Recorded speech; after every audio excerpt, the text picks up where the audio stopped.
Rasa benci kepada sesiapa saja.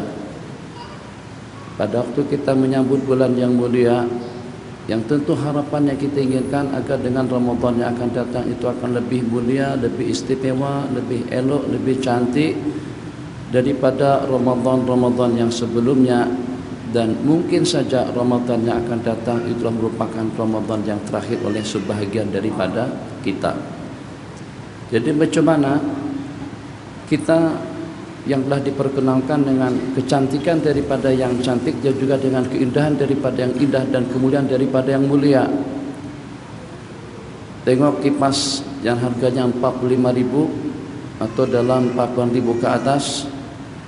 Tengok juga dengan tabir berpisah antara muslimin dan muslimat yang terdiri daripada beberapa kalar hijau, kuning, coklat. Begitu juga dengan keramik yang beraneka ragam bentuk yang ada di sekeliling kita, dan juga dengan kapet yang kita duduki sekarang ini. Takkan dengan kita mengenal kecantikan dan keindahan dalam hidup, tapi dengan kita tidak mengenal kecantikan dan keindahan dalam melaksanakan ubudiyah kepada Allah Jalla wa'ala. Takkan hanya dengan pakaian kita yang bersih, dengan penampilan yang rapi, kemas, cantik, indah, bagus, tertata, pakaiannya, perhiasannya, perabotnya, tempat tinggalnya, rumahnya, dan juga dengan yang seumpamanya. Tapi ternyata dengan hati kita masih belum tertata. Seenak-enaknya dengan kita mengatakan dia sesat. Seenak-enaknya kita katakan dia daripada ahli bid'ah. Seenak-enaknya kita katakan dia daripada ahli kebatilan. Semau-maunya kita, dengan kita memperkatakan saudara-saudara kita seagama, hanya disebabkan karena 1, 2, 3 perbedaan pendapat. Tapi pada waktu yang sama dengan kita telah memvonis dan juga telah menjatuhkan hukuman sesat kepada saudara-saudara kita sesama muslim, sesama akidah, juga sesama bangsa. Jadi kita tidak ingin Ramadan yang akan datang ternyata dengan hati masih belum betulkan, kita pergi ke workshop hati untuk membeningkan dan juga menenangkan hati kita, sehingga hati kita memiliki 3 kriteria daripada hati para aulia ilahi salihin. Senantiasa selalu bernasihat dan tidak menyimpan rasa benci dan dendam kepada sesiapa saja, dan juga memiliki hati yang pemurah, senantiasa murahan dengan ilmunya, dengan tenaganya, dengan mulutnya, dengan duitnya, dengan hartanya, dengan pemikirannya, dengan segala kelebihan yang Allah bagikan kepada kita. Kalau kita tidak boleh pemurah dengan ilmu, kita pemurah dengan tenaga. Kalau boleh pemurah dengan tenaga, kita pemurah dengan harta. Kalau kita tidak boleh pemurah dengan harta, pemurahlah kita dengan suara. Masya Allah, tabarakallah, sama-sama berzikir, sama-sama bertasbih, dan juga sama-sama mengingat Allah Jalla wa'ala. Tajuk tak diberitahukan. Marhaban ya Ramadan, selamat datang wahai bulan Ramadan. Marhaban, kita tidak akan mengucapkan marhaban kecuali kalau pada waktu dengan rumah sudah siap siaga, makanan dah kita siapkan, gulai kambing dengan gulai ikan, atau juga dengan nasi kerabuknya. Kemudian rumah kita tata bersih, rapi dan kemas. Bersambi juga dengan kita akan posisikan keluarga kita.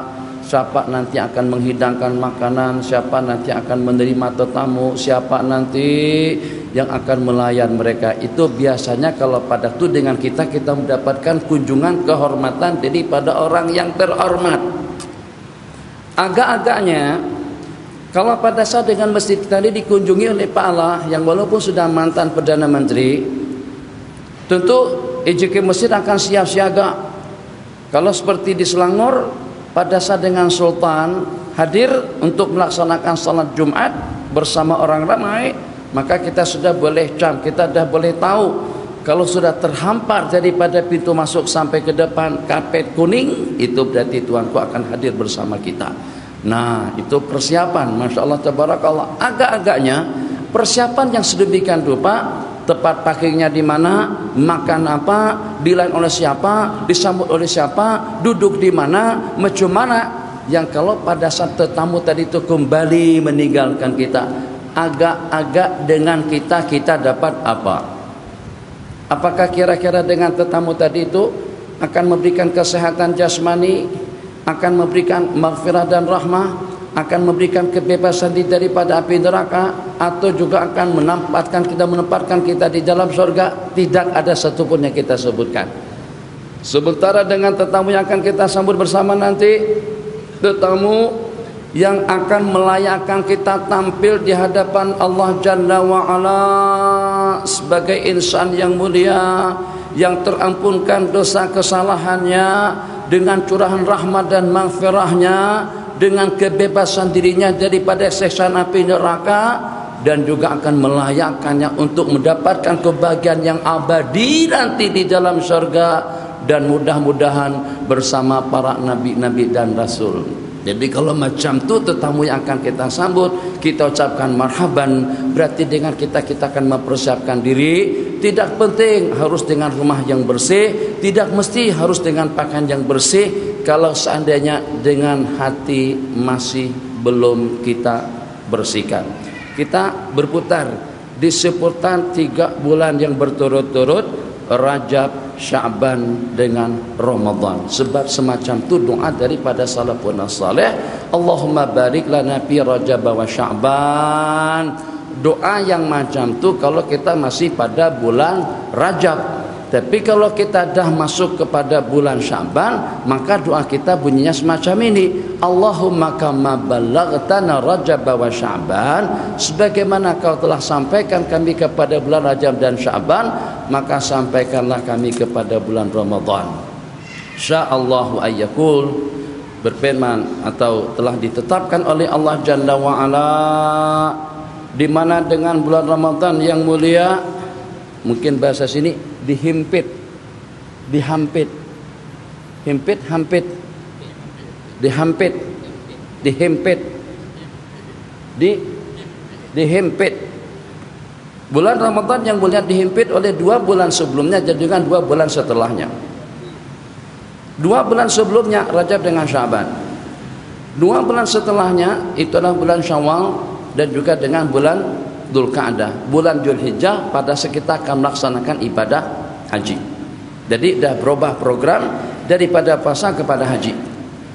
2 bulan yang pertama dia mendapatkan tanggapan serius, pandangan yang berbeda-beda daripada sahabat-sahabat kita dan juga daripada sebagian daripada yang mengatakan dirinya alim tapi dia tidak alim, mengatakan dia hebat tapi sebenarnya dia tidak hebat, sebab mempunyai pengamatan yang sangat sempit sekali dan juga dengan wawasan yang seperti katak dalam tempurung. Coba kalau dengan kita ingin mengamat malam hari ini, bukan untuk kita salah menyalahkan, tapi untuk kita buka wawasan agar kita boleh berlapang dada, agar dengan kita boleh menerima perbedaan pendapat antara satu dengan yang lain.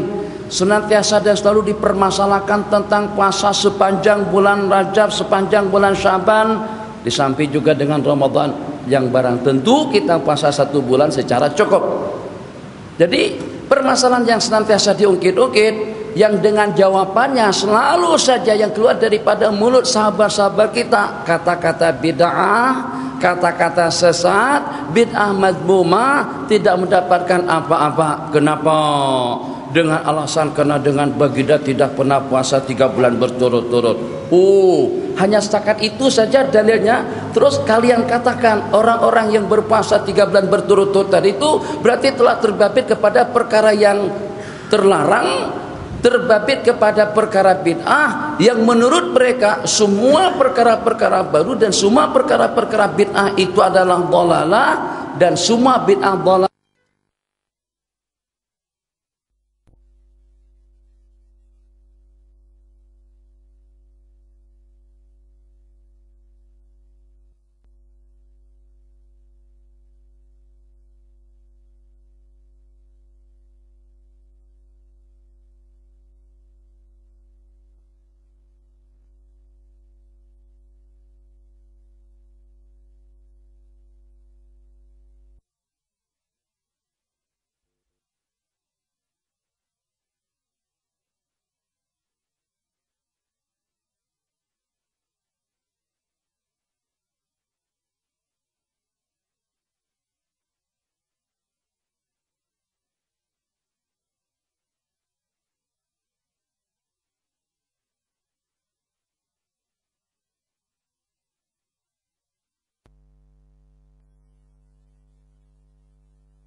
Sederhana saja dengan jawabannya.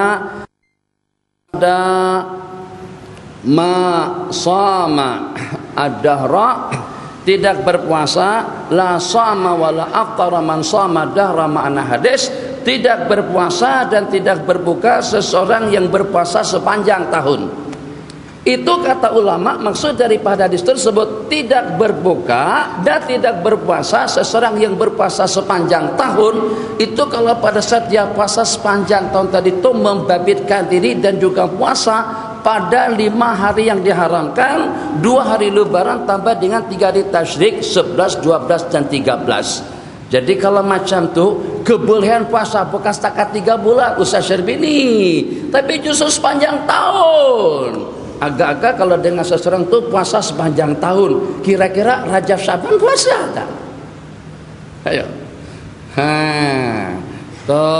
Rajab puasa, Syaban puasa tak?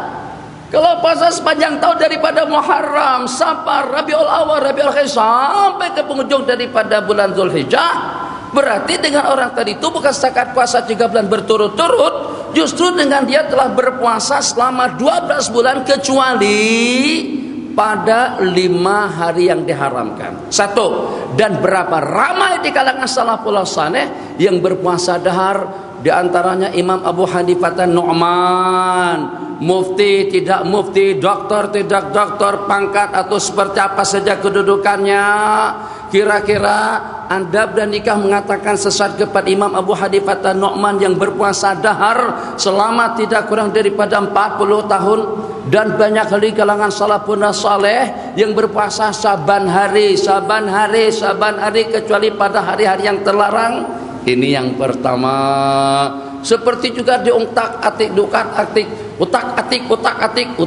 dipermasalahkan orang-orang yang membaca Yasin pada malam hari Jumat. Katanya Nabi kita tak pernah baca.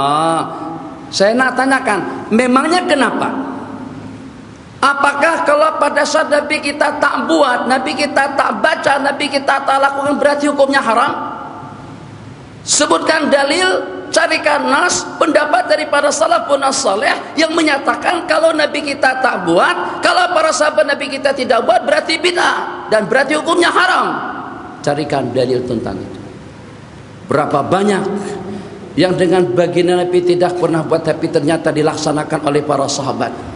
Bahkan dengan kata-kata yang sharih, di antaranya pada masa penghimpunan Al-Quranul Karim, Sayyidina Umar bercadang, Sayyidina Abu Bakar menolak. Kata Sayyidina Abu Bakar, macam mana kita nak menghimpunkan Al-Quran?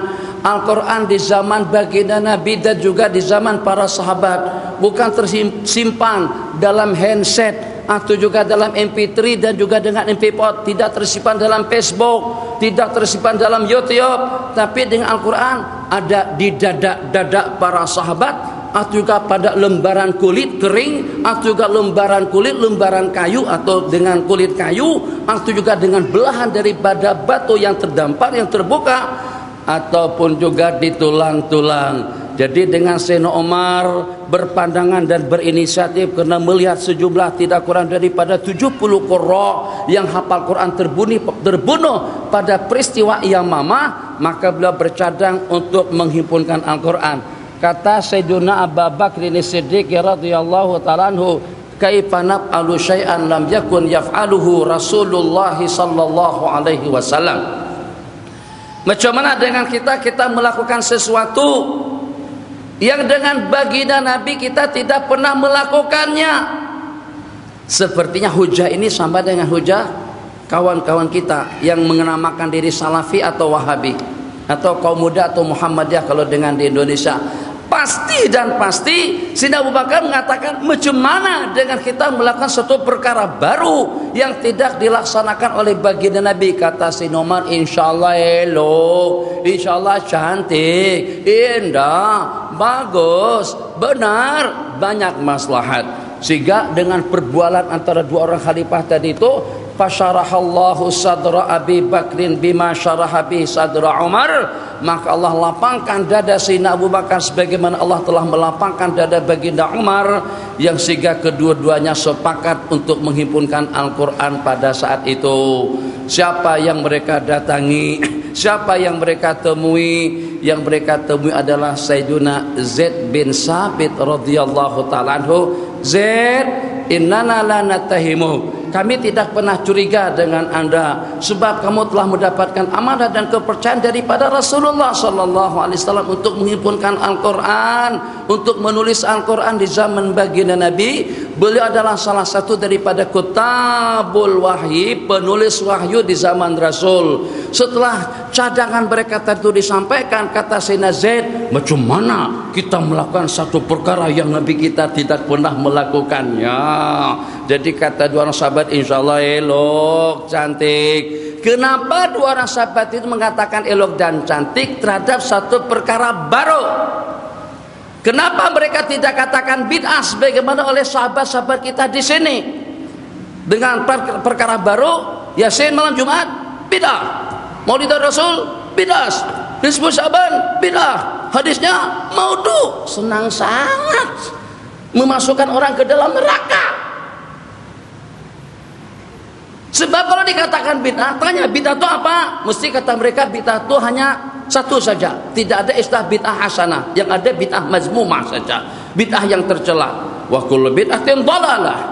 Tiap yang bid'ah itu berarti sesat, dan tiap yang sesat itu akan membawa seseorang ke dalam neraka. Seenaknya warga Peneng, Kepala Batas, Alur Malai, Alur Janggos, Alur Mengkudu yang beramal pada malam nisfu Syaban baca Yasin 3 kali diponis tanpa peguam, tanpa soal siasat, tanpa kajian, tanpa membuka pandangan daripada ulama-ulama kita dahulu yang sejuta kali ganda keilmuan mereka, ketakwaan mereka, ubudiah mereka, kedudukan mereka di sisi Allah lebih afdal juga lebih mulia. Ternyata semuanya tadi itu dikatakan min ahli dhalal yang akan masuk neraka wal iyadu billah. Takut rupa-rupanya lampu ini dengan ceramah saya. Tenang bang ya, kita nak buka wawasan dulu, bukan nak bergaduh, bukan nak cari pasal, tapi karena kita ingin mengihyai Ramadan, nanti hati kita bening tenang, tak lagi kita cemberut muka. Alhamdulillahi Rabbil Alamin Ar-Rahmanir Rahim.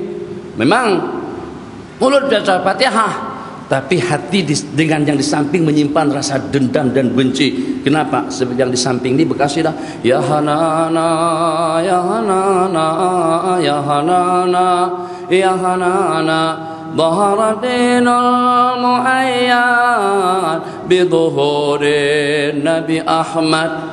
Orang yang di sebelah Peneng tuh, Bang Muzaffar langsung saja memponis dan mengatakan itu adalah nyanyian jahiliyah dan tersebar. Awak karena takut dengan ancaman daripada baginda Nabi, mungkin saja dengan sepatah kata yang kotor, yang Anda tidak berpikir, itu akan menjerumuskan seseorang ke dalam neraka jahanam perjalanan 70 tahun.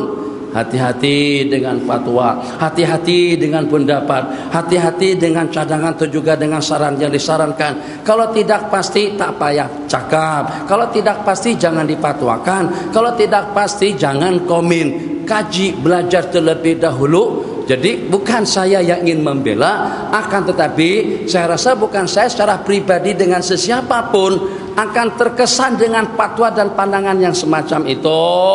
Yang memakai jubah dengan selendang atau dengan sorban menipu masyarakat, buka YouTube, buka Facebook, menipu masyarakat, mengatakan itu adalah salawat, itu adalah zikir, yang itu bukan zikir, itu bukan salawat. Orang ramai ditipu. Awak tak membaca dan tak mendengar, hanya awak dengar sekeras-sekeras saja. Yang awak dengar tadi itu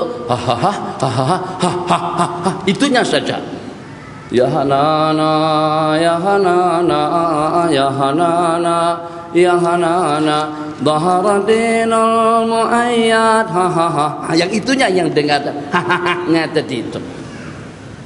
Biduhuri Nabi Ahmad ya hanana bi Muhammad Dalikal fadlu minallah.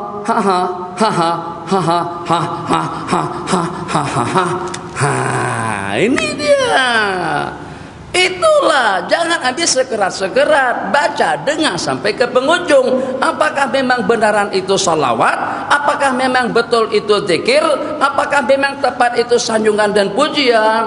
Dhahara dinul muayyad, ini untuk buka wawasan saja supaya kita ini paham. Dikira mereka aja yang mengaji. Saya pernah mengaji di Madinah sebagaimana awak di Madinah. Saya lama duduk di Mekah sebagaimana Anda pernah datang ke Mekah. Saya pernah mengaji dengan guru-guru Anda yang Anda kagumi buku-buku yang disebarkan dan yang merebak di Indonesia, di Malaysia. Sebab buku itu diterjemahkan secara free, sehingga sampai otak masyarakat itu tercuci dengan pemikiran-pemikiran mereka. Masya Allah, tabarakallah, diberikan secara free, percuma buku-buku yang dikarang oleh ulama-ulama Saudi dan diambil asal oleh sebahagiannya di sini. Inna lillahi wa inna ilaihi raji'un. Telah zahir, telah nampak agama perkasa dengan kelahiran Nabi Muhammad. Bang, agak-agak betul tak bahwasanya agama ini nampak dan jelas yang dengan kita merasa seronok dan juga bahagia dengan kelahiran Nabi Muhammad. Ya hana Nabi Muhammad, bahagianya kami dengan kelahiran Nabi Muhammad. Siapa yang tidak merasa bahagia? Yang memperkenalkan abang dengan sorban, yang memperkenalkan kita dengan jubah, yang membetulkan akidah kita, yang membetulkan sembahyang kita, yang membetulkan pemikiran kita. Kita kenal halal dan haram itu dengan perantaraan siapa? Pikiran kita menjadi elok dan cantik itu dengan perantaraan siapa? Kita dekat kepada Allah dengan perantaraan siapa? Akidah kita menjadi betul dengan perantaraan siapa? Kita tinggalkan patung, berhala, taghut ataupun juga tiap yang disembah selain daripada Allah itu dengan perantaraan siapa? Sehingga dengan kita diperkenalkan dengan dua prinsip sejati, if'al wa la taf'al. If'al dengan perintah, la ta'al dengan larangan, itu dengan perantaraan Nabi Muhammad. Jadi dari sudut mana kata Anda katakan itu adalah nyanyian jahiliyah, ditipu orang ramai, awak yang tidak paham, sehingga yang dikatakan itu adalah salawat dan itulah doa atau zikir. Tidak ada salawat dan juga tidak ada zikir. Itu adalah nyanyian orang jahiliyah. Begitu kata dia, nyanyian jahiliyah. Udah baca bang? Udah dengar ada? Kurang asam bang. Tak apa, bising-bising kita pun bising juga. Masalah, cuman supaya dia tahu, bukan dia saja yang paham, orang ada yang lebih paham daripada dia. Bukan dia saja yang mengaji, orang ramai yang mengaji sebelum dia. Dan orang baca benda itu sampai ke penghujung. Kalau nak membuat satu ketetapan, fatwa, pandangan, kaji, selidik terlebih dahulu, kemudian kita reset, kita istighfar dan juga kita tadabbur, kita perbandingkan antara dalil dengan dalil, argumentasi dengan argumentasi, hujah dengan hujah, baru Anda simpulkan itu gentleman, itu betul. Tapi langsung bid'ah, dhalalah, sesat, nanti dulu saya teruskan. Dhaharatinul muayyad biduhuri Nabi Ahmad, ya hana Nabi Muhammad, dalikal fadlu minallah. Itu hanya semata-mata anugerah daripada Allah. Bagiannya kita dengan kelahiran Nabi Muhammad, yang itu merupakan satu anugerah daripada Allah. Khususah bisab'il masani, Allah anugerahkan kepada beliau dengan Al-Quran yang mulia atau dengan suratul Fatihah, wa hawalutbal ma'ani, yang mengandungi berbagai ilmu, hikmat, rahasia, hukum dan hakam. Apa itu? Itulah Al-Quran.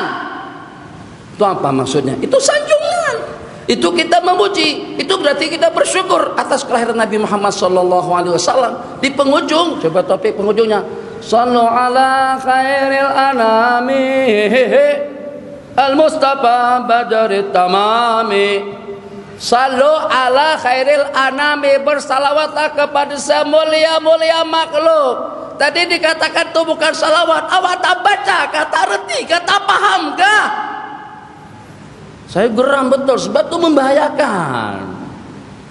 Orang dikatakan nyanyian jahiliyah. Sebutkan buku yang mana? Tak apa saya marah-marah di sini, sebab sudah dekat dengan Pening. Kitab yang mana, buku yang mana, kumpulan kasedah yang mana yang mengatakan nyanyian jahiliyah, nyanyian Busranana, nyanyiannya Mamada, nyanyian ya Imam Ar-Rusli, tak ada. Yang disebut di situ kasidah ya Hanana, kasidah ya Imam Ar-Rusli, kasidah Bustarana, dan juga dengan kumpulan-kumpulan kasidah yang seumpamanya. Al-Mustafa badri tamami sallu alaihi wa sallimu. Salawat dalam salam, salawat dan salam ke atas baginda Nabi. Yashma'lana yaumazihami, dan moga-moga baginda memberikan syafaat kepada kita nanti pada hari kiamat. Berarti itu kita mengharap, berarti di situ ada doa, berarti di situ ada salawat. Macam mana dikatakan berbahaya fatwa semacam itu? Itu boleh membawa kepada kekufuran. Ya kalau pada saat dengan salawat dan salam, zikir dan sanjungan kepada baginda Nabi, kalau kalian mempermasalahkan tentang sanjungan dan pujian kepada baginda Rasulullah sallallahu alaihi wasallam, justru yang pertama yang menyanjung, yang memuji dan yang memuliakan baginda Nabi itu adalah Allah. Dan juga dengan baginda Nabi mempunyai beberapa orang penyair yang berkasidah menyanjung dan memuji Sayyiduna Rasulullah sallallahu alaihi wasallam, Sayyidu waladi Adam. Kita khawatirkan kalau dia tidak mencabut ucapannya, kalau dia tidak bertobat daripada pendapat dan pendiriannya, itu boleh menggoncangkan iman dan yakin. Sebab dengan Anda mengatakan salawat dan doa, sanjungan dan pujian kepada baginda, itu adalah nyanyian jahiliyah. Oke, nyanyian jahiliyah maksudnya apa? Apakah maksudnya orang-orang Islam menyanyikan lagu-lagu jahiliyah? Itu satu. Atau orang-orang jahiliyah pernah menyanyi macam tu? Abu Lahab bawa kompang, sementara dengan Umayyah dengan gitarnya.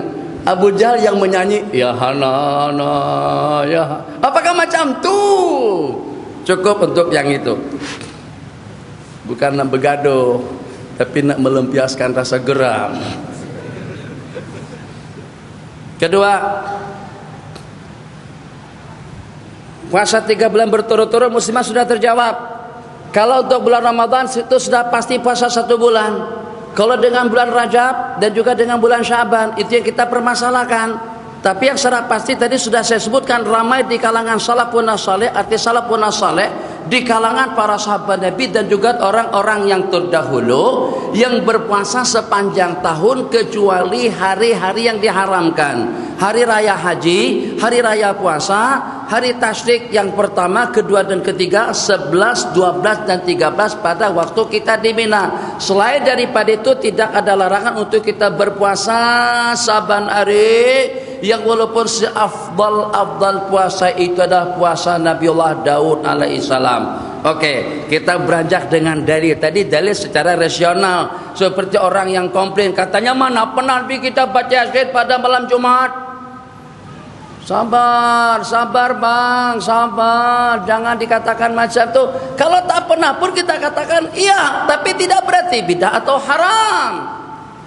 Kenapa? Karena memang Nabi kita yang menggalakkan untuk kita membaca Al-Quran, untuk kita banyak-banyak berzikir, untuk kita mengabdikan diri kita kepada Allah Jalla wa'ala. Allahu Akbar. Jawab.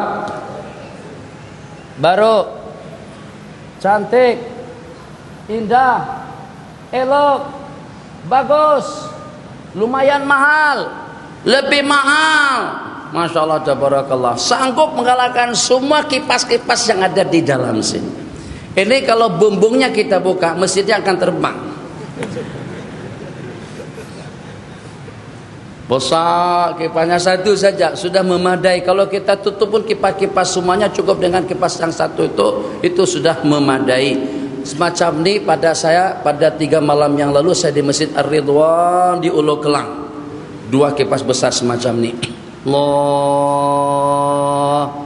Saat ketika dengan keserasian yang serasi, dengan keindahan yang indah, dengan kecantikan yang bagus, dengan kebagusan yang mewah, dengan kemewahan yang mahal.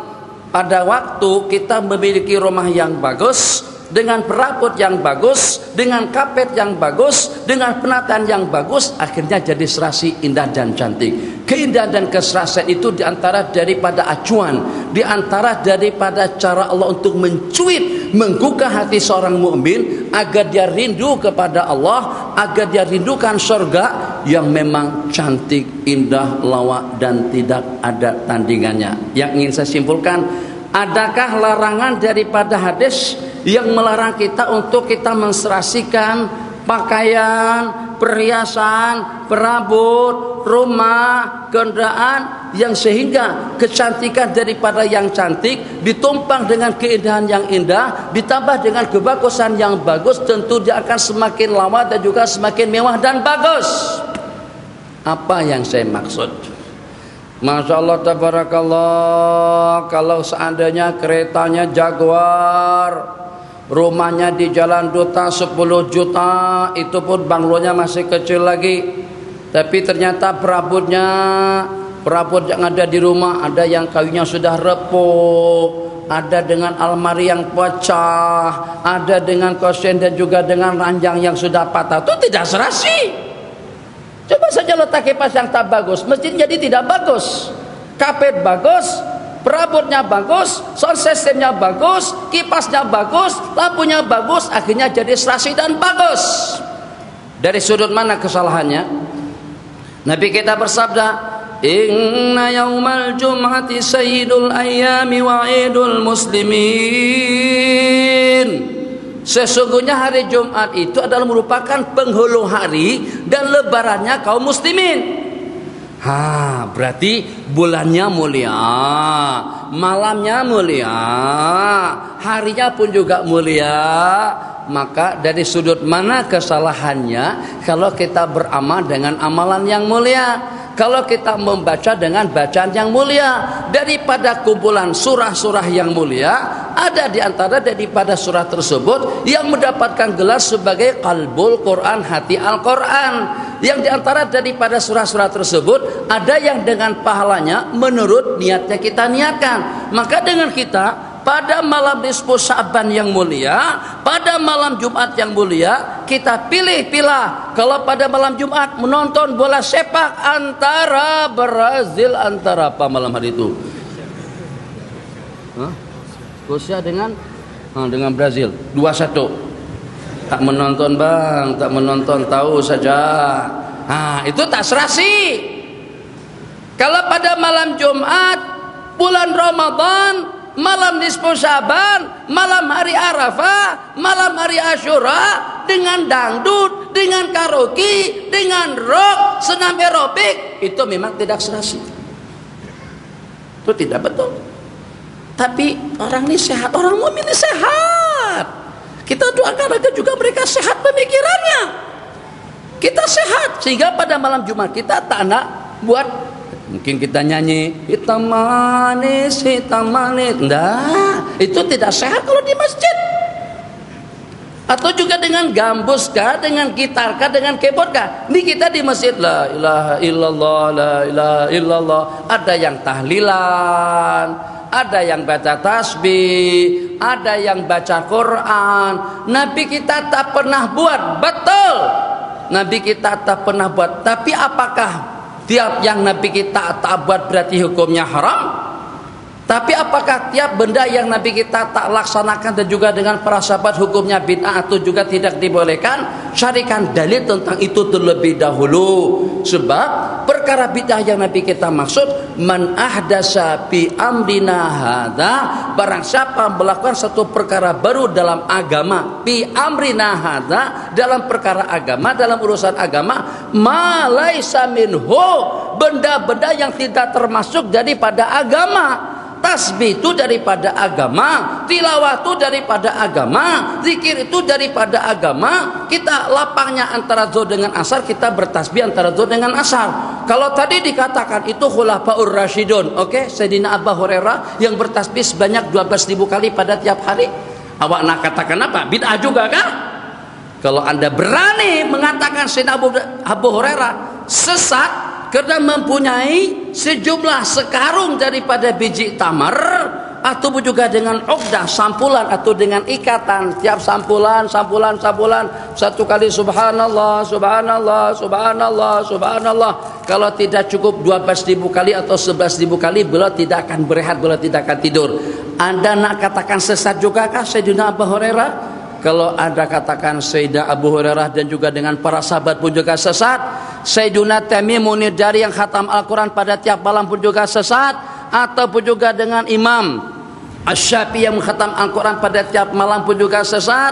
Dah tamat punah, kita tak perlu komen panjang. Kita katakan oke, antum dengan pendapat antum, kami dengan pendirian kami, tapi tetap dengan kita mengingatkan, awas, jangan sekali-kali menyalahkan orang lain yang terhadap perkara Anda tidak tahu. Sebab kalau berbicara tentang rumah, berbicara tentang kediaman, berbicara tentang keluarga, saya lebih tahu tentang keluarga saya lebih tahu tentang rumah saya, kita lebih tahu tentang mazhab kita daripada mereka-mereka yang mutatapil, yang hanya setakat tengok luarnya saja, tengok belakangnya saja, tapi tidak pernah masuk ke dalam rumah kita itu seperti apa keadaannya. Seperti diistilahkan sahibul madhabi ahla adra bimadhabihi, ahli mazhab itu lebih mengetahui tentang mazhabnya daripada orang lain. Oke, kita dengan dalil sekarang ini. Sekarang sekejap lagi azan berkumandang, jadi kita break sekejap untuk laluan azan, kemudian kita teruskan. Ini baru mukadimah tuan imam, baru mukadimah nih, belum ihya Ramadan lagi. Allah, Nabi kita bersabda dalam sebuah hadis, sebaik-baik puasa sunat setelah Ramadan, sebaik-baik puasa setelah Ramadan berpuasa di bulan Asyuril Hurum. Hadisnya sahih. Oke. Maknanya kalau macam itu tidak ada larangan dengan kita berpuasa pada 4 bulan. Yang pertama di bulan Muharram, yang kedua di bulan Rajab, Dzulqa'dah dengan Dzulhijjah. Inna iddatash syuhuri indallahi 12 syahra, bilangan bulan di sisi Allah itu ada 12, minha arba'atun hurum, daripadanya ada terdapat 4 bulan hurum, yaitu dengan bulan Muharram, Rajab. Jadi daripada ayat dan juga daripada hadis, seafdal puasa setelah Ramadan itu adalah berpuasa di bulan Rajab. Baik dengan kita berpuasa sepanjang bulan, berpuasa setengah bulan, berpuasa 3 hari, tertakluk kepada keadaan dan kemampuan kita masing-masing. Saya mau lari. Kemudian dengan bulan Sya'ban, ya Allah ya Arhamar Rahimin, apakah mereka tidak pernah dengar Nabi kita berpuasa di bulan Sya'ban? Kata Sayyidatuna Aisyah, riwayat daripada para sahabat Nabi, hampir tidak ada daripada perputaran bulan dalam setahun yang dengan baginda berpuasa hampir cukup 1 bulan, yang dengan baginda Nabi berpuasa cukup 1 bulan, kecuali Ramadan dengan Sya'ban. Riwayat yang kedua, hampir 1 bulan cukup Nabi kita berpuasa di bulan Sya'ban. Oke. Yang ketiga dengan bulan Ramadan, kita dengar adzan terlebih dahulu. Jadi kita bukan untuk menyalahkan, tapi ingin memberikan argumentasi. Begini pandangan kami dan begini argumentasi ulama-ulama kita yang mengatakan tidak problem kita puasa 3 bulan berturut-turut, ataupun juga yang mengatakan Rajab itu adalah bulannya Allah, Sya'ban itu adalah bulannya Nabi, dan Ramadan itu adalah bulannya umat. Nanti di seputar itu kita akan jelaskan sebab dikatakan hadis itu dhaif. Memangnya kenapa kalau hadis itu dhaif? Memangnya kenapa? Selepas azan terlebih dahulu. Bismillahirrahmanirrahim.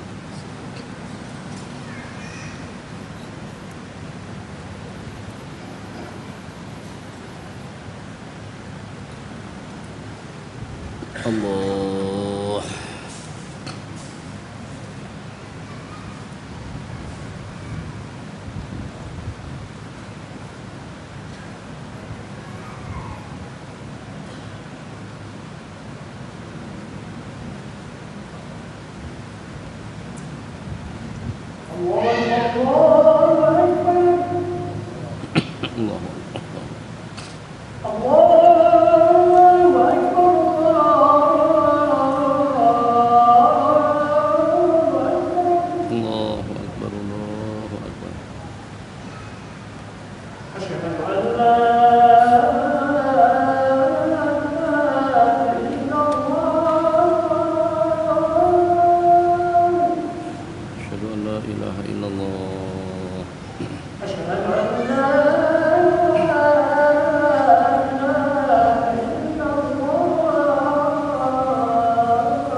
أشهد أن لا إله إلا الله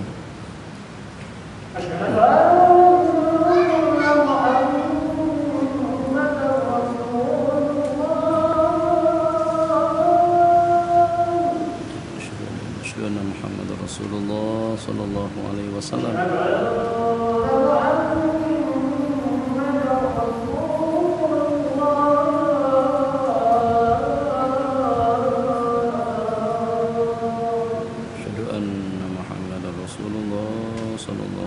وسلم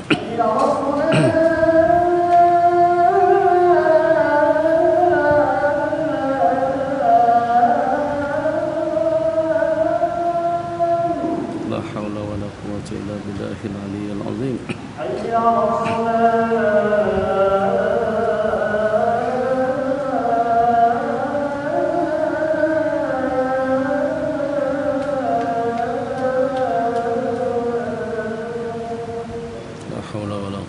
بالله العلي العظيم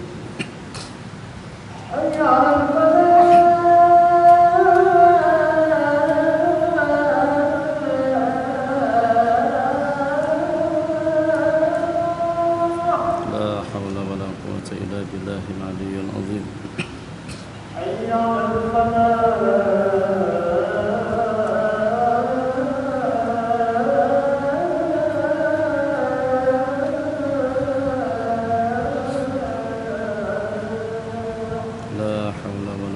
إلا بالله العلي العظيم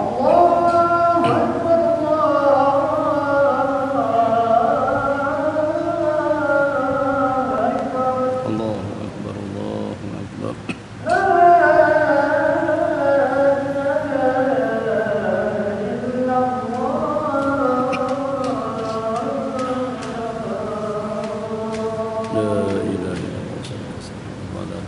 اللهم رب هذه الدعوة التامة والصلاة القائمة آتي سيدنا محمدا الوسيلة الفضيلة والدرجة العالية الرفيعة وبعث مقاما محمودا الذي وعدته إنك لا تخلف الميعاد سبحان الله والحمد لله ولا إله إلا الله والله أكبر سبحان الله والحمد لله ولا إله إلا الله والله أكبر سبحان الله والحمد لله ولا إله إلا الله والله أكبر سبحان الله والحمد لله ولا إله إلا الله والله أكبر سبحان الله والحمد لله إله إلا الله والله أكبر سبحان الله والحمد لله ولا إله إلا الله والله أكبر بسم الله الرحمن الرحيم الحمد لله وصلى الله على سيدنا محمد وبعد ربي يسر ولا تعسر ربي تمم بخير. Kembali kepada topik pembicaraan kita tentang 3 bulan berturut-turut yang terhimpun dalam satu rangkaian doa salafun salih. Allahumma kama ballaghtana Rajab wa Sya'ban, atau sebagaimana doa Allahumma barik lana fi Rajab wa Sya'ban wa ballighna Ramadan. Jadi di antara daripada hadis-hadis yang senantiasa diutak-atik dan senantiasa dibantai dan dibelasah oleh mereka, dan juga yang paling dekat dengan fatwa dan ucapan mereka itu adalah maudhu ataupun juga hadis dhaif. Masya Allah tabarakallah. Jadi tadi saya katakan memangnya kenapa kalau hadis itu dhaif yang mengatakan bahwasanya bulan Sya'ban itu adalah bulannya Nabi dan Rajab itu adalah bulannya Allah dan Ramadan itu adalah bulannya umat, syahrul ummati. Kalau dhaif memangnya kenapa dengan hadis dhaif? Apakah agak-agaknya hadis dhaif tidak boleh diriwayatkan? Apakah agak-agaknya dengan hadis dhaif tidak boleh diamalkan? Apakah agak-agaknya dengan hadis dhaif tidak boleh kita ceramahkan? Apakah agak-agaknya dengan hadis dhaif tidak boleh kita sampaikan? Itu dengan kitab At-Targhib wa Tarhib yang ditulis oleh Al-Imam Al-Hafidh Al-Mundhiri rahimahullahu ta'ala, itu dalam berapa ratus buah hadis dhaif di dalam kitab tersebut. Memang hadis taib tidak boleh kita jadikan sebagai pedoman hukum halal dan haram. Kalau hanya setakat untuk cerita, hanya sekedar untuk berbicara tentang manakib, tentang kemuliaan bulan itu dan ini, ataupun juga tentang kriteria manakib daripada para sahabat itu juga dengan salafun saleh, ataupun juga itu tidak lebih daripada menceritakan tentang kejadian-kejadian yang berlaku. Ulama mengatakan tidak ada masalah dengan kita meriwayatkan hadis-hadis yang seperti itu, sebab kita tidak berbicara tentang halal dan haram. Dari mana hubung kaitnya? Pada saat dia mengatakan Rajab itu adalah bulan Allah, apakah itu hukum? Itu fadilat. Sya'ban itu adalah bulanku, itu fadilat. Macam itu juga dengan Ramadan yang dikatakan sebagai syahrul ummati. Oke, kita analisa dengan bahasa rasional. Tidakkah betul Rajab itu bulan Allah?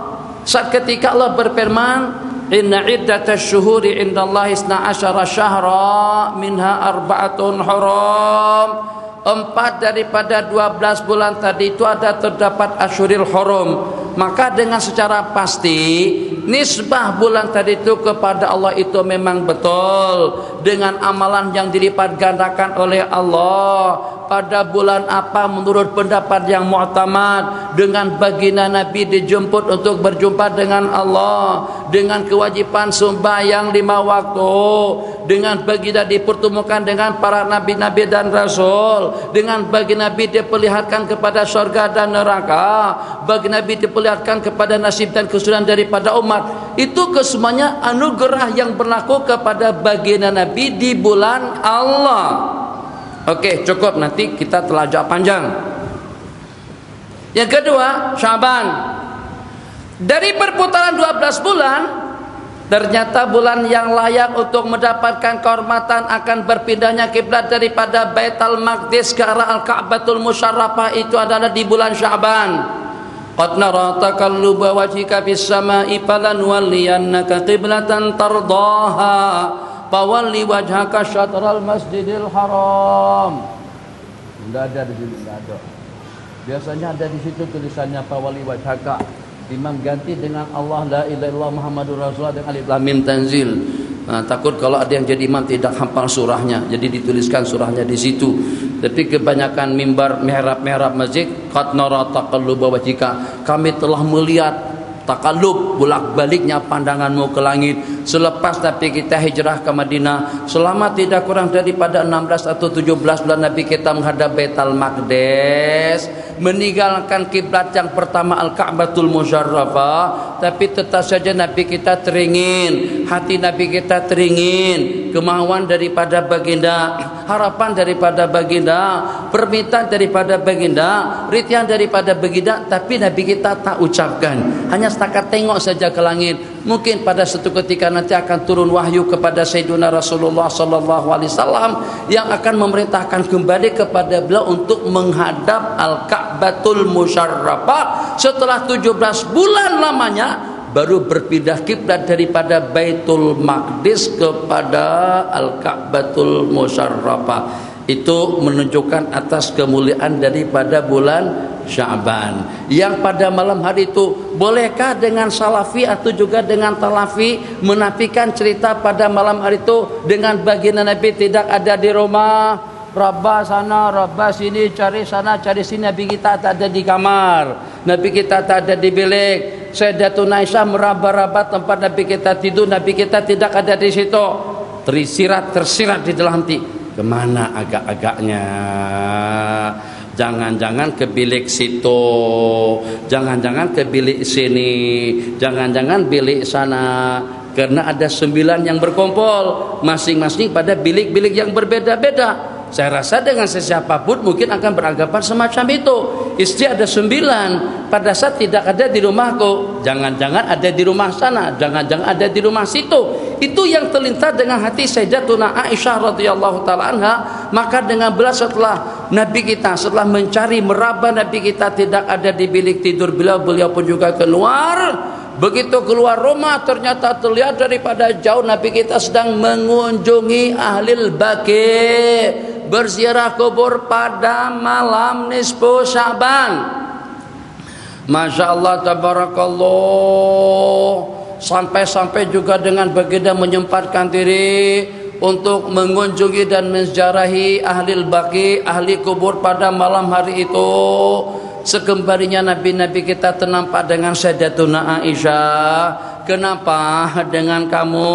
Apakah sampai kamu menduga aku, kalau dengan bahasa kita mungkin curang ataupun juga khianat atau bersikap tidak adil? Apakah kamu tidak tahu bahwasanya malam hari adalah malam nisfu Sya'ban, yang secara kesimpulannya dari sejumlah sekian hadis yang diriwayatkan, ulama yang bijak mengatakan ada terdapat beberapa buah hadis sahih, ada terdapat beberapa buah hadis dhaif, dan juga ada terdapat beberapa buah dan riwayat maudhu. Itu bijak. Tapi kalau secara global hadisnya semuanya maudhu atau dengan seenak-enak saja mengatakan semuanya dhaif, itu tidak bijak. Memang dhaif hadis yang diriwayatkan, idan tasafa sya'banu faqumu lailaha wasuhumu naharaha, idan tasafa sya'banu fala shauma ila ramadan. Apabila kamu berada di pertengahan daripada bulan Sya'ban, maka bangkitlah, beribadahlah, berubudiahlah pada malam harinya dan berpuasalah pada siang harinya. Riwayat Imam Ibnu Majah, hadis itu dhaif.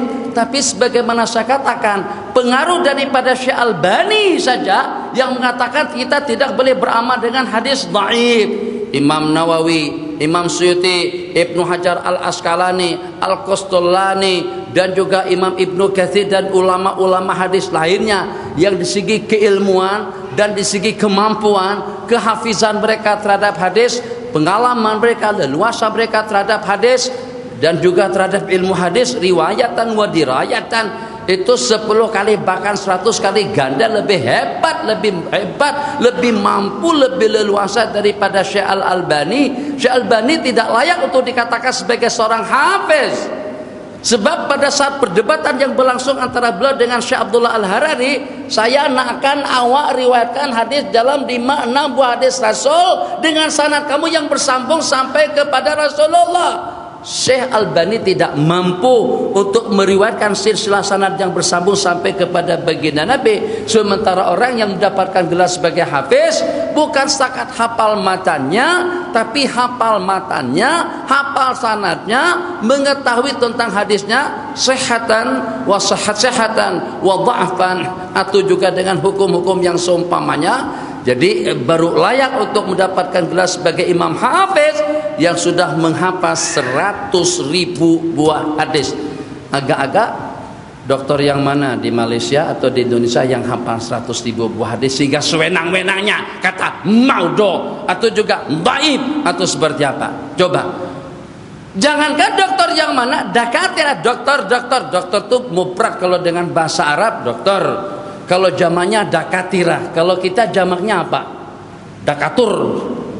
Kalau jamak itu yang banyak, yang ramai. Kalau kita kumpulkan semua profesor-profesor yang ada di UM, UII atau Jami'ah Islamiyah Madinah, atau juga yang ada di LBSM, LSM, SMM yang Penang itu apa namanya itu? Dr. Mazhar, kumpulkan dengan kumpulannya semuanya kumpul. Tidak akan terkumpul 100.000 buah hadis. Bagaimana dengan kalian ikut pendapat salah seorang daripada ulama yang bercanggah dan yang bertentang tangan dengan ulama-ulama yang lebih hafiz, lebih alim, dan juga lebih pakar spesialis dalam bidang mereka? Sewenang-wenang kalian mengatakan hadis itu dhaif.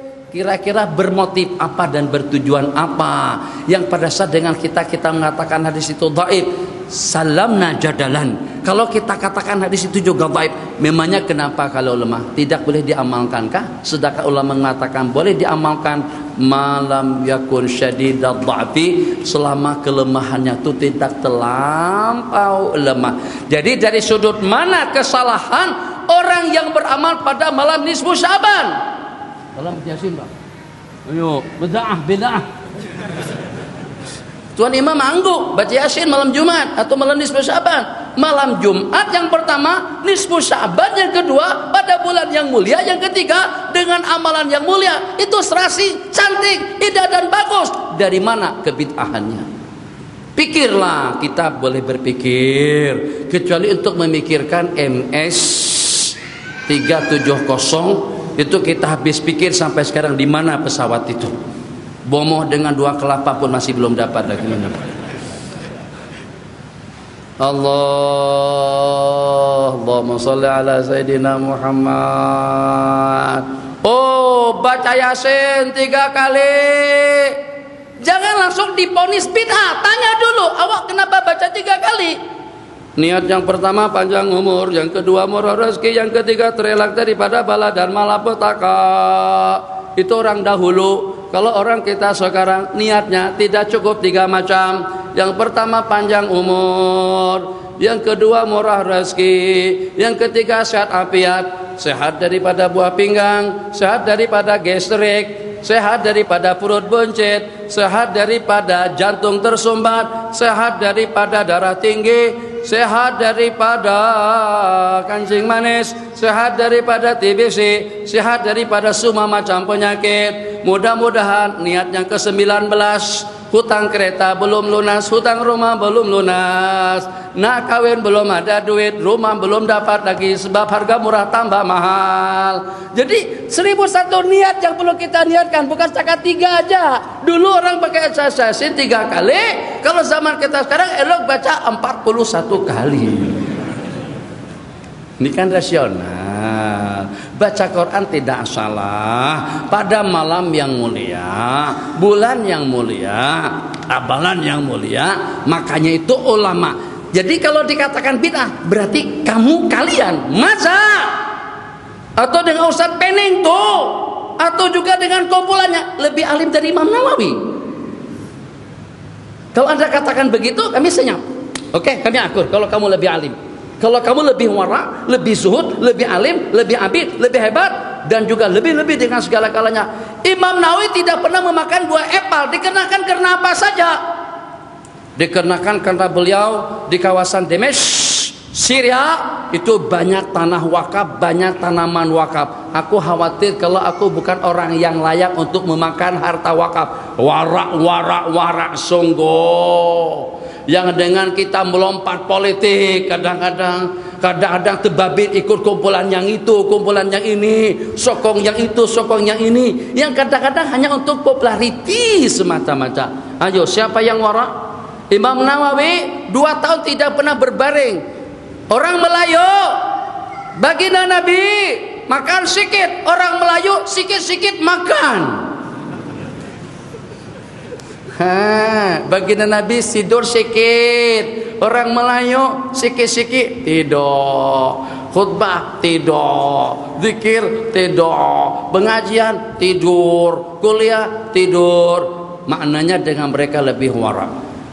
Saya tidak kasar semacam itu, tapi karena mereka keterlaluan betul. Bukan dengan saya, tapi dengan ulama-ulama kita yang lebih wara, yang lebih dekat kepada Allah. Martabat wilayah, qutbiyah, badaliyah Allah telah anugerahkan kepada mereka. Masya Allah, tabarakallah. Imam Nawawi diantara daripada ulama yang beranggapan atau yang berfatwa tidak boleh melihat amrat. Amrat itu laki-laki yang handsome, yang tampan, tapi belum tumbuh janggut, belum ada misai pada masa usia belasan tahun, 11 tahun, 12 tahun, belum mengatakan berdua-duaan dengan amrat, atau tengok laki-laki amrat itu sama saja tengok perempuan, atau berdua-duaan dengan perempuan. Ulama, mungkin bukan ulama, ada orang-orang jahat yang nak perli Imam Nawawi, sehingga dia cari budak laki-laki amrat yang tampan, molos kulitnya, halus atau lembut penampilannya, bermuka seperti rupa seorang wanita. Pada saat Imam Nawawi dalam pengajian, pada saat beliau sedang duduk, maka dengan si penjahat tadi itu tujuan memang nak mengolok-olok dan memperli, dan juga nak membatalkan fatwa Imam Nawawi yang mengatakan tidak boleh melihat laki-laki amrat. Jadi dihadirkannya laki-laki amrat tadi itu seketika tertatap dengan pandangan Imam Nawawi. Muka anak tadi itu luluh dagingnya daripada muka. Nah, itu ulama, itu aulia. Imam Nawawi bukannya setakat ulama saja, aulia. Imam Suyuti rahimahullahu ta'ala di dalam kitab Habib berbicara tentang zikir nyaring, berbicara tentang kedua ibu bapa Nabi. Kan kumpulannya ini juga ada yang mengatakan ibu bapa Nabi masuk neraka.